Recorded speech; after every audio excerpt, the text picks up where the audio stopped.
by 1 point and come home and roll out the starting lineup that's helped get them to 7-1 for most of it.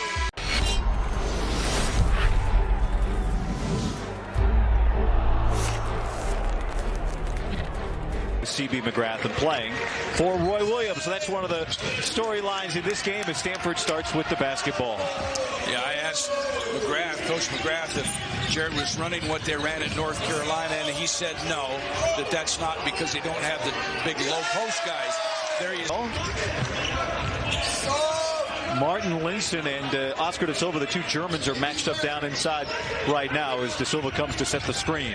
Saw them speak to one another in warm-ups. Obviously, they know each other from their home country. I think you're going to see Wilmington switch a lot of screens where they can. Da Silva up top. You watch Terry, he's always under control. Doesn't make a lot of mistakes, yet he's very capable. See there again with a nice little slip. Over the summer, he's going to be back at the end of the week when they play Charlotte, they expect. But so those are two of their key scorers not in uniform today. So here's the substitution pattern you're seeing from Stanford. Rather than go big, they're bringing in Delaire and keeping Da Silva on the floor because he can play the 4 or 5. Makes him athletic. Silva out of Australia, great perimeter shooter, and that's what they recruited him for, to be a zone breaker. He has it here.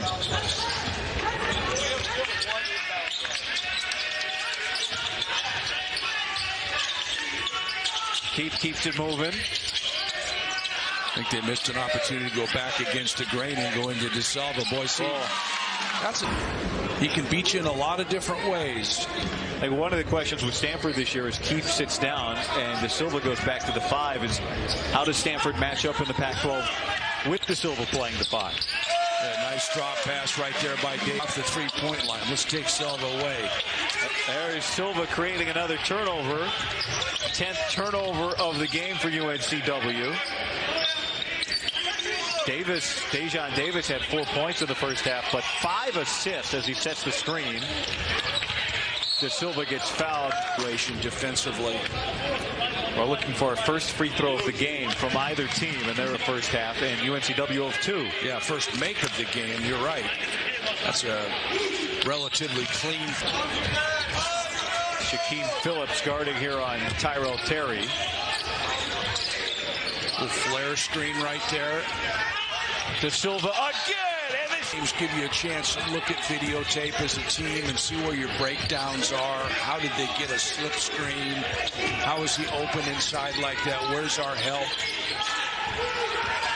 Stanford. There's Terry open.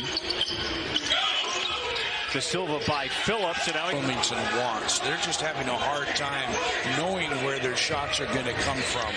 Little 3/4 court trap here. Stanford breaks it, and Da Silva. Colorado on Saturday. Utah eclipsing SC in the Pac-12 South. Oregon at the north hemmed up, and so it's nearly here. Friday night. Meanwhile, here at Maples, Oscar Da Silva ties his career high. Right, playing difficult games, playing true road games, trying to schedule difficult, even if you don't win all those games. That effort has been rewarded by the NCAA selection committee. It has. They recognize what they call quadrant 1, quadrant 2, and quadrant 3. The NCAA is looking at them at the end of the year like we look in the NIT or different places, and you look at who they played, where they played in quadrant 1, 2, 3, and 4. It's pretty obvious. Linson. Look at Silva corrals. Don't go behind your back in traffic.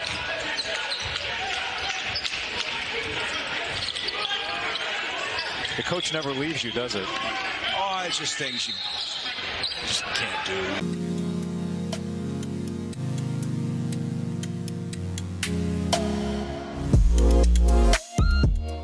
CB McGrath and playing for Roy Williams. So that's one of the storylines in this game as Stanford starts with the basketball.